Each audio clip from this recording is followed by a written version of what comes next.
Hello students, मेरा नाम है निखिल गोस्वामी और आज से मैं इस प्लेटफॉर्म पे आपको जिस चीज़ के लिए एजुकेट करने आया हूँ वो प्लेटफॉर्म है हमारा वन डेयर्स और सब्जेक्ट है हमारा इंग्लिश लैंग्वेज।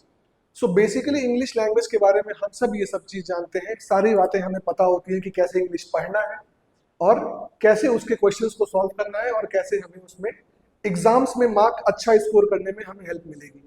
लेकिन फिर भी वो कौन सी स्ट्रेटजीज हैं, वो कौन सी प्रॉब्लम है जो आज भी आ रही हैं जिनसे हमें मार्क्स कम स्कोर हो रहे हैं और हमें ये लग रहा है कि आज भी कहीं ना कहीं कहाँ वो प्रॉब्लम हमें फेस करने को मिल रही है। बट ये प्रॉब्लम आना कोई बहुत बड़ी बात नहीं है। प्रॉब्लम तब आती है जब इन बातों का सोल्यूशन खोजने में बहुत समस्या होती है कि इंग्लिश आखिर क्यों इतना बड़ा भारी सब्जेक्ट लगने लगता है बच्चों को। आज भी मैथ्स और रीजनिंग के लिए बच्चे कॉन्फिडेंस होते हैं जबकि उसमें ज्यादा मेहनत लगती है। इंग्लिश में मेहनत कम है, कंटेंट भी बाकी सब्जेक्ट से थोड़ा सा कम ही है पढ़ने के लिए, लेकिन फिर भी अगर हार्ड लेवल की बात करें, लेवल ऑफ हार्डनेस की, लेवल ऑफ डीप अंडरस्टैंडिंग की बात करें तो बच्चे आज भी इसमें प्रॉब्लम फेस करते हैं।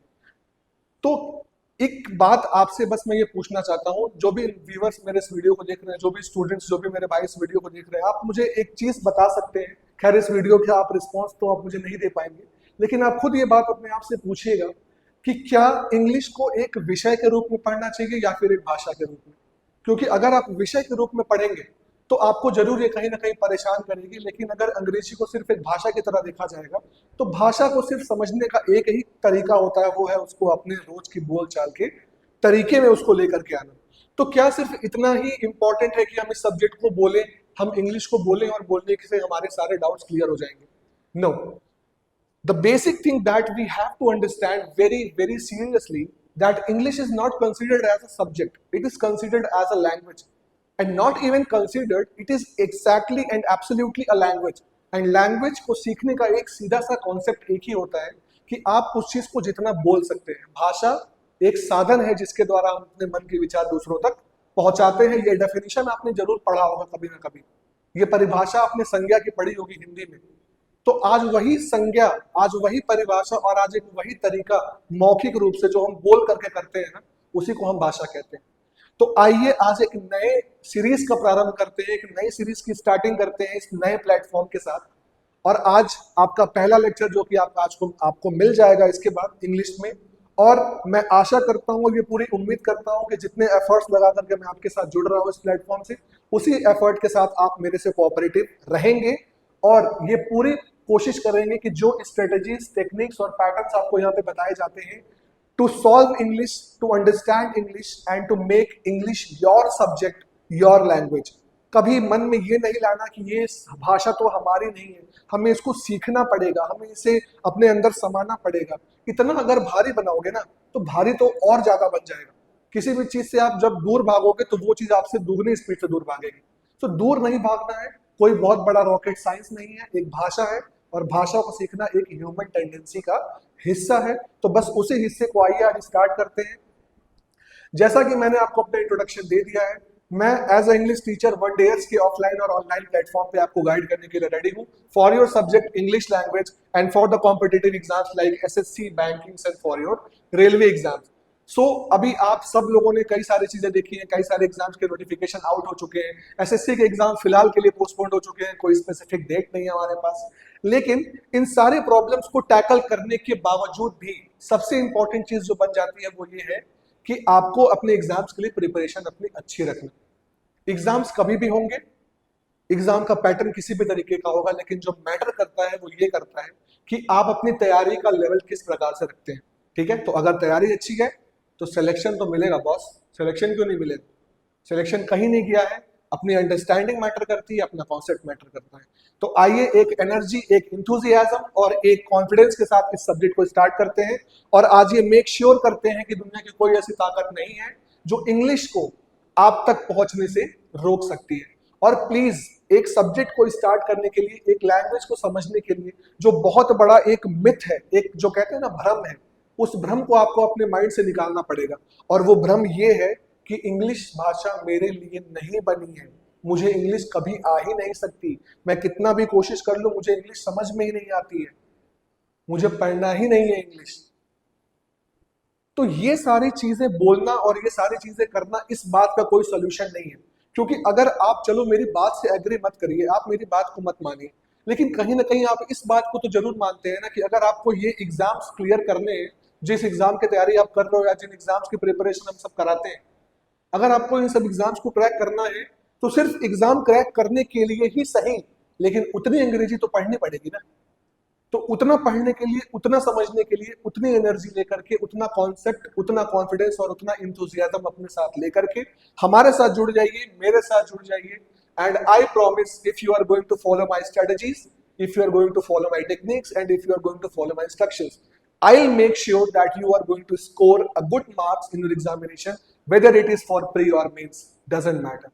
But the only and only condition is that if you are going to follow those techniques, those strategies, because without following those techniques and without going through those patterns, if you come to me and say that, sir, I am not able to understand this language, I am not able to understand what English really is, then I can't do anything. I am giving you strategies, I am giving you patterns, but you are not ready to follow it. Then what I am going to do? I am going to do some black magics on you? No. I am not going to do any black magics for understanding English. But the only thing that you have to do is just listen, just follow whatever am I saying here. Whatever I am going to speak, whatever I am going to tell, whatever the rules, regulations I am going to tell you, just focus and just focus. The only key to success is focus. Now let's start. अगर हम इस बात को समझें, और एक बात मैं आपको अश्योर कर देना चाहता हूं कि इस क्लास में आपको सिर्फ और सिर्फ इंग्लिश में क्लासेस नहीं मिलेंगी। मैं अपनी क्लासेस को बाइलिंगुअल ही रखना पसंद करता हूं, क्योंकि प्रोफिशिएंसी इंग्लिश में रखना अभी सारे बच्चे उस लेवल तक नहीं पहुंचे हैं कि इतनी अच्छी प्रोफिशिएंसी हो गई है कि बिना इंग्लिश को हिंदी में एक्सप्लेन किए हुए सारी चीजें समझ में आने लगे। ठीक है, सो बाइलिंगुअल क्लास को रखना मुझे खुद पसंद है और मुझे अच्छा भी लगता है। जब मैं पढ़ता था तो मुझे भी बाइलिंगुअल पढ़ना ही पसंद था।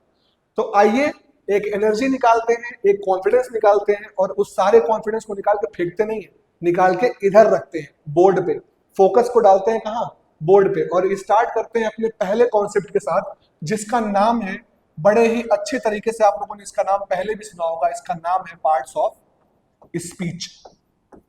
जैसा कि आप सब जानते हैं, पार्ट्स ऑफ स्पीच, पार्ट्स का मतलब होता है कि ये कितने टुकड़ों में बटा हुआ है, और स्पीच का मतलब होता है क्या, स्पीच का मतलब होता है भाषा, स्पीच का मतलब होता है बोल, आप क्या बोल रहे हैं। तो आप जो चीज बोल रहे हैं ये किन किन चीजों से मिलकर के बनी हुई है। ठीक है, जैसे कि आप सब लोग जानते हैं कि अगर आपको मैं बोलूं कि आपकी पर्सनालिटी बहुत अच्छी है, आपकी बॉडी बहुत अच्छी है, तो उस बॉडी में क्या क्या चीजें होनी चाहिए। उस बॉडी में आपके दो प्यारे प्यारे हाथ होने चाहिए, एक प्यारा सा चेहरा होना चाहिए, वो चेहरा सुंदर बनावट के साथ होना चाहिए, आपकी नाक टेढ़ी नहीं होनी चाहिए, आपका मुंह लंबा नहीं होना चाहिए। तो मैं आपसे क्या बोलूंगा कि you have a perfect personality. जैसा कि एक इंसानी रूप को बनाया गया था, उस इंसानी रूप के नजरिए से आप बिल्कुल एक परफेक्ट पर्सनैलिटी है। उसी तरीके से जिस प्रकार से एक सेंटेंस को बनना चाहिए, जिस प्रकार से एक स्पीच को बनना चाहिए, ये सारे पार्ट्स उस स्पीच को बेहतर तरीके से कंस्ट्रक्ट करने में और उसको फॉर्मेशन करने में हमारी हेल्प करते हैं। तो एक सेंटेंस को अच्छी तरीके से फॉर्म करने में हमारे कौन कौन सी चीजें हैं जो हमारी हेल्प करेंगी। तो फर्स्ट जिसको हमें पढ़ना है वो है नाउन, उसके बाद सेकंड है pronoun, and the third one is adjective. So we have to understand as the third part of speech is adjective. Now the fourth one is a verb, fifth one is adverb, sixth is preposition,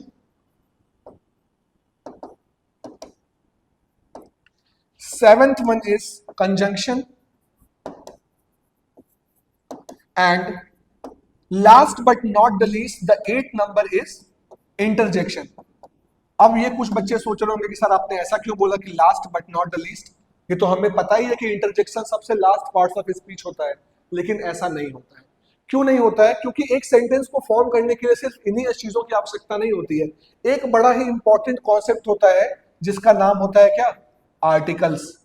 articles का sentence में होना एक बहुत ही बड़ा major role play करता है। लेकिन अब आप ये पूछेंगे कि सर अगर इतना ही मेजर रोल प्ले करता है तो उसको पार्ट्स ऑफ स्पीच में क्यों नहीं रखते हैं आप? तो ये सेंटेंस का पार्ट तो होता है, लेकिन अभी हमारे बुक्स में या फिर अभी हमारे कॉन्सेप्ट में इसको पार्ट्स ऑफ स्पीच में इंक्लूडेड नहीं रखा गया है। अभी हम यही पढ़ते हैं कि हमारे पास टोटल कितने पार्ट्स ऑफ स्पीच होते हैं, 8 पार्ट्स ऑफ स्पीच होते हैं, यानी कि हमारा नाउन से लेकर के इंटरजेक्शन तक।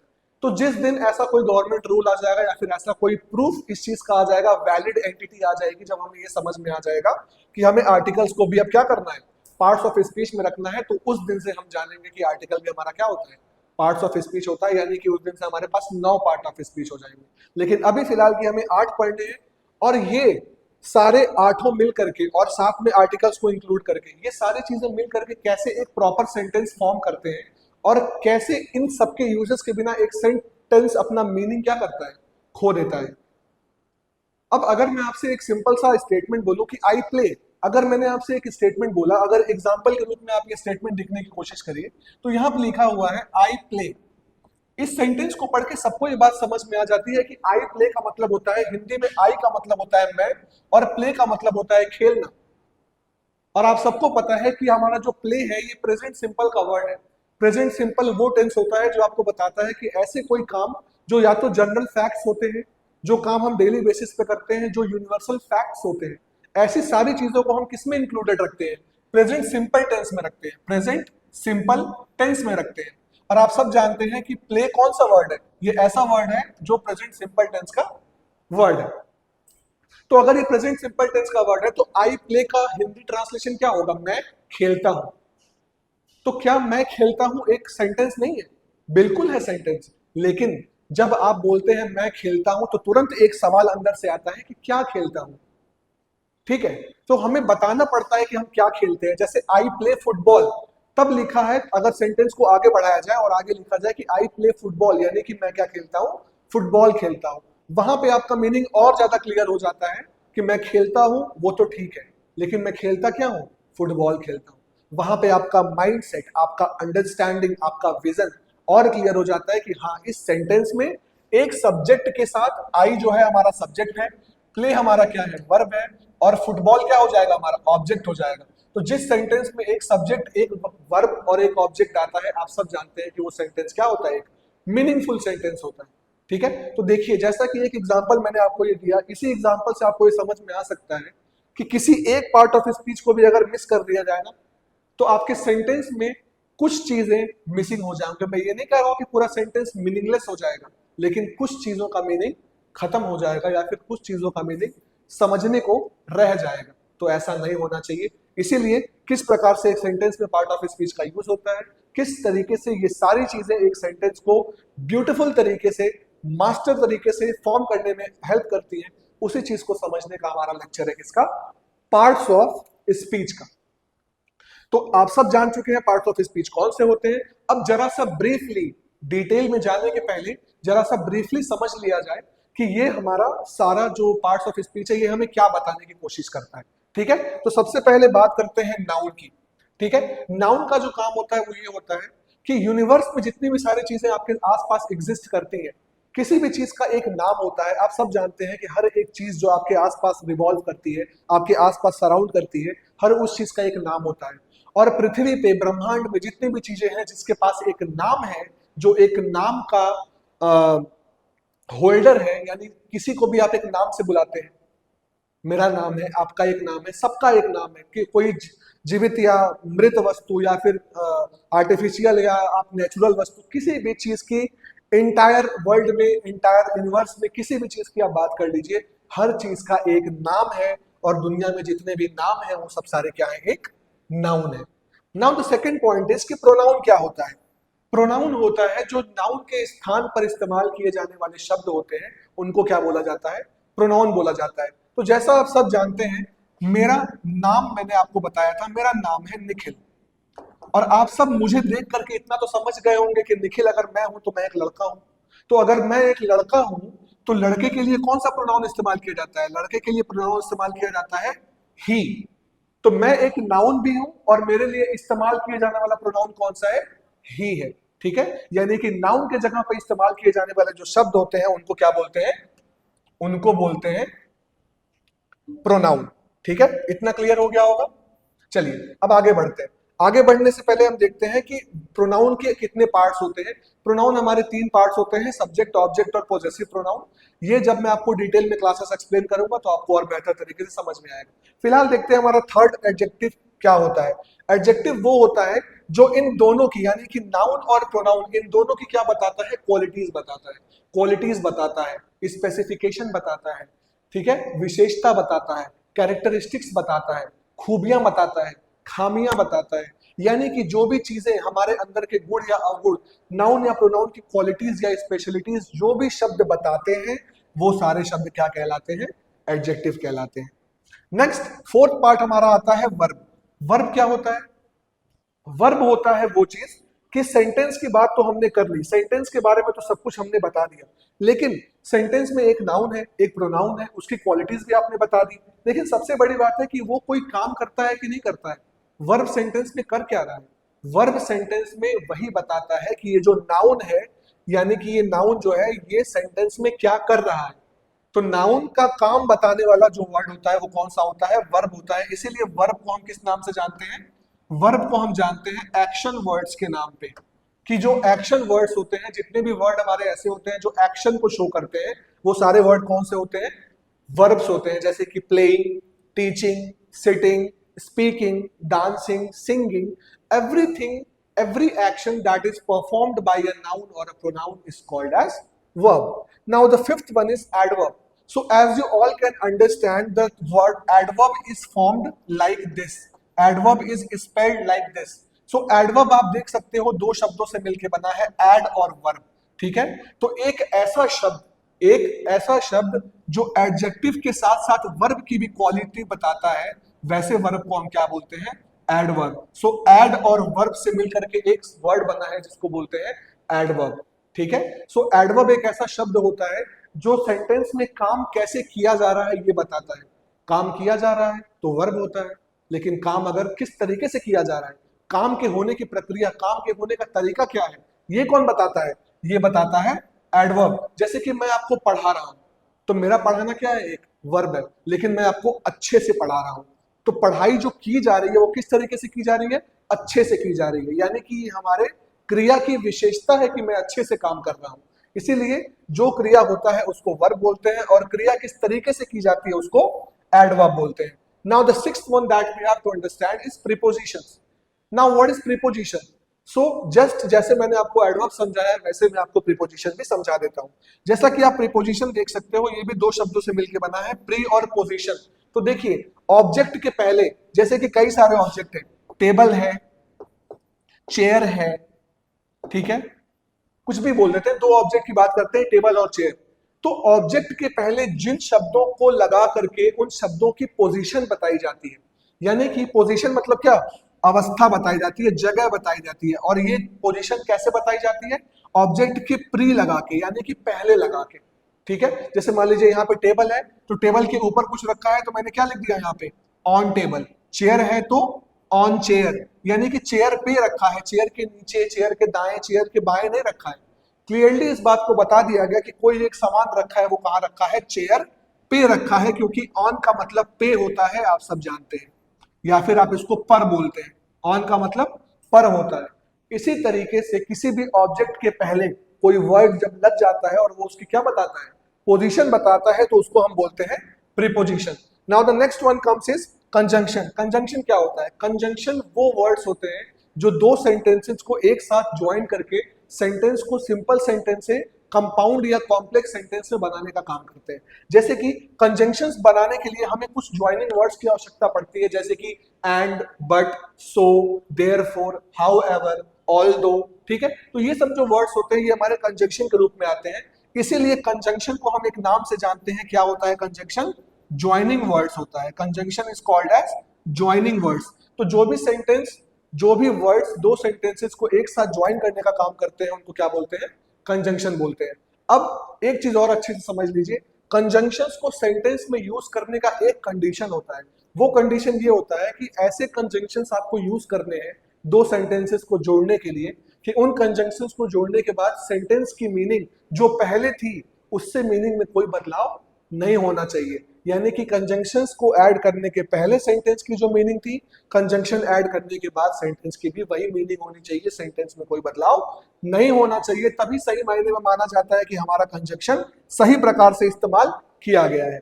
Now the eighth one is called as interjection. Interjection क्या होता है? इंटरजेक्शन एक पार्ट ऑफ स्पीच है जो हमारे सडन फीलिंग्स और इमोशंस को उजागर करके सामने लाके लोगों के सामने रखता है। जैसे हम कोई फुटबॉल मैच खेल रहे हैं और उस मैच को हम जीत जाते हैं, तो हम सबके मुंह से निकलता है hurrah we won the match. So एक शब्द हमें सुनने को मिला, उस शब्द का क्या नाम है? उस शब्द का नाम है, उस शब्द का क्या नाम है? हुर्रा। और हुर्रा के आगे हम एक ये मार्क लगाते हैं जिस मार्क को हम बोलते हैं एक्सक्लेमेशन मार्क। एक्सक्लेमेशन मार्क लगाने का क्या मतलब होता है कि ये जो वर्ड है, ये जो हुर्रा जो हमने वर्ड लिखा है, ये कहीं ना कहीं एक सरप्राइज को शो करता है, एक सरप्राइज को शो करता है और एक हैप्पीनेस को शो करता है। तो जहां भी किसी इमोशन को शो किया जाता है, जहां किसी खुशी, किसी उदासी, किसी गम को, किसी इंस्टेंट एक्सप्रेशन को शो किया जाता है, वहां पे एक एक्सक्लेमेशन मार्क लगता है। ठीक है, सो ये हुर्रा जो हमने वर्ड लगाया है, ये किसी खुशी में, किसी खुशी को हम सेलिब्रेट कर रहे हैं तो क्या लगाया? हुर्रा। वैसे एक वर्ड आता है एलास।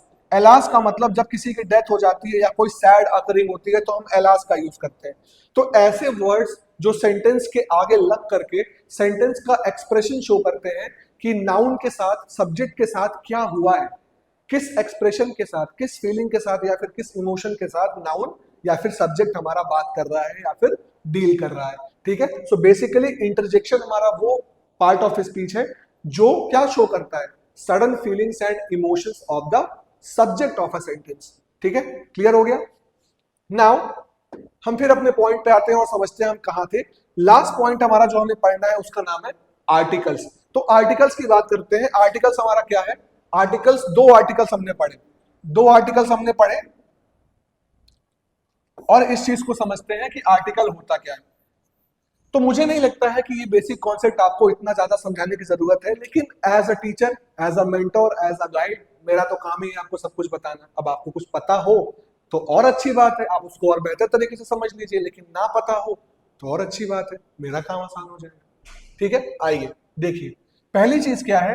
पहली चीज हमें देखनी है आर्टिकल्स, सॉरी आर्टिकल्स देखना है। आर्टिकल्स का मतलब होता है, तीन आर्टिकल्स हम जानते हैं। पहला आर्टिकल होता है ए, दूसरा आर्टिकल होता है एन और तीसरा आर्टिकल होता है द। ए जो आर्टिकल होता है वो सिंगुलर और कॉन्सोनेंट लेटर्स के साथ लगता है। कोई ऐसे वर्ड्स हैं जो सिंगुलर हैं और उनका इनिशियल लेटर जो है, यानी कि जो स्टार्टिंग लेटर है वो क्या है? कॉन्सोनेंट है।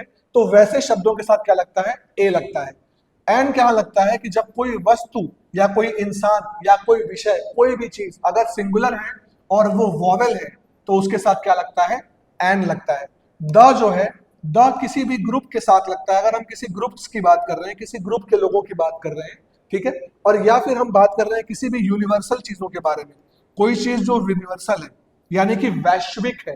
यूनिवर्सल मतलब वैश्विक है, सांसारिक है, ब्रह्मांड की चीजें हैं जो जिसपे हमारा बस नहीं चलता है, वो अपने आप ही काम करती है। ठीक है, या फिर कोई ऐसी चीज जो स्पेसिफिक हो या फिर अपने ही आप में क्या हो? पर्टिकुलर हो। तो जो भी ऐसी चीजें होती हैं हम उनके साथ क्या लगाते हैं? द लगाते हैं। जैसे कि ए की बात करते हैं तो यहाँ पे मैंने लिखा बॉय। आप सब जानते हैं कि बॉय कितना है? एक है। और बॉय का इनिशियल लेटर यानी कि स्टार्टिंग लेटर क्या है? बी है, यानी कि क्या है?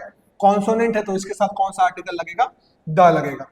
एन वॉवेल के साथ लगता है, यानी कि वॉवेल कौन से होते हैं हमारे? ए ई आई ओ यू, उनको छोड़ के बाकी सारे कॉन्सोनेंट होते हैं। हमने यहाँ पे लिखा एप्पल। अब आपने देखा कि सबसे पहली चीज एप्पल क्या है? सिंगुलर है, लेकिन क्या है? वॉवेल है। वॉवेल है ना, तो यहाँ पे क्या लगेगा? एन लगेगा। उसके बाद से सबसे पहले मैंने आपको ग्रुप्स का एग्जांपल देना है। द ग्रुप्स के साथ कैसे लगता है? अब यहाँ पे बॉय अकेला था, लेकिन यहाँ पे बॉयज कैसे हैं? एक ग्रुप में बॉयज है। ठीक है, तो अगर ग्रुप की बात कर रहे हैं तो यहाँ पे हम क्या लिख देंगे? The boys. यूनिवर्सल की बात करें तो यूनिवर्सल क्या होता है? सन, मून, ये सब सारी चीजें क्या होती हैं? यूनिवर्सल होता है। तो इसके साथ हम क्या लगा देंगे? द लगा देंगे। कोई चीज स्पेसिफिक है, कोई चीज पर्टिकुलर है, जैसे कि ताजमहल, तो ताजमहल क्या है, पूरे ब्रह्मांड में, पूरे विश्व में, पूरे दुनिया में क्या है, एक ही है, तो हम इसके साथ क्या लगाते हैं, द ताजमहल लगाते हैं। तो कोई चीज ग्रुप में हो, कोई चीज यूनिवर्सल हो, कोई चीज स्पेसिफिक हो या वो पर्टिकुलर हो, तो उसके साथ हम क्या लगाते हैं, उसके साथ लगाते हैं द। तो ये था हमारा आर्टिकल्स का यूज, ए एन और द। लेकिन आर्टिकल्स का यूज सिर्फ इतने में समाप्त नहीं हो जाता है, ठीक है। कौन सी ऐसी वस्तुएं हैं जो ए से जिसमें ए यूज होता है लेकिन एक कारण उसमें लगा दिया जाए तो उसमें द भी लग सकता है। कौन सी ऐसी चीजें होती हैं जिसमें द लगाया जा सकता है।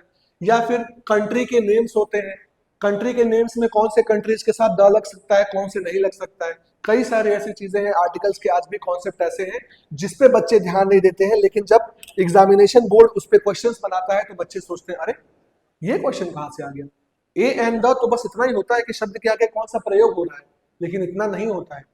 सो इसके आगे और डिटेल में हम जब पढ़ेंगे तो हमें पता चलेगा कि और भी कौन कौन सी ऐसी वैरायटीज है पार्ट्स ऑफ स्पीच की जो इसके अंदर होती है, इसके पार्ट्स होते हैं और सेंटेंस फॉर्मेशन में हमारी हेल्प करते हैं। तो फिलहाल ये हमारा फर्स्ट वीडियो था और इस वीडियो को बनाने का हमारा पहला मोटिव यही था कि आप तक मैं अपने आप को पहुंचाऊं, आपके सामने मैं अपने इस चेहरे को रखूं और आपको यह एहसास कराऊं कि इंग्लिश लैंग्वेज के लिए मैं यहाँ पे खड़ा हूं।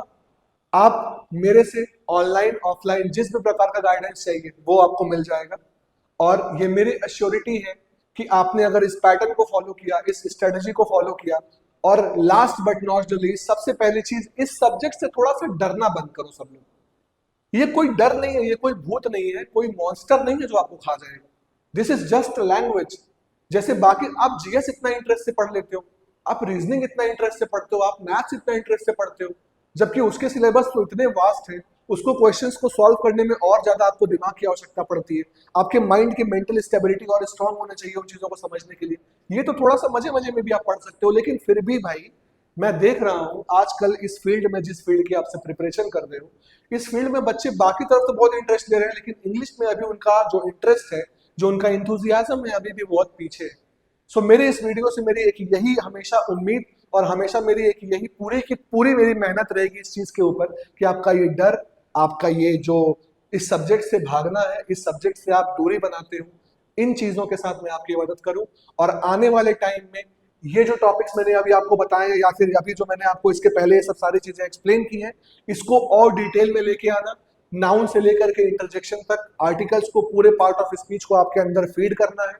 सेंटेंस फॉर्मेशन को आपके लिए इतना बड़ा जादू बनाना है, इतना बड़ा मैजिक बनाना है कि आपको लगे कि sentence formation is not a big deal.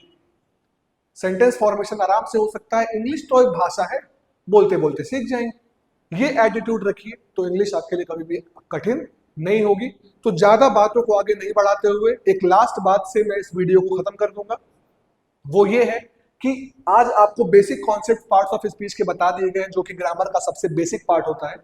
और आगे आने वाली वीडियोस जो मैं स्टार्ट करूंगा, जो भी सीरीज हमारी स्टार्ट हो रही है पार्ट्स ऑफ स्पीच की, उसमें नाउन से वीडियोस को स्टार्ट किया जाएगा और धीरे धीरे सारी चीजें, सबके सारे टाइप्स बताए जाएंगे, कितने किसके पार्ट्स होते हैं, और आपको ये एहसास कराया जाएगा कि धीरे धीरे धीरे धीरे एक परसेंट करके इस सब्जेक्ट का डर, इस भाषा का डर आप सबके अंदर से निकल जाएगा। ठीक है।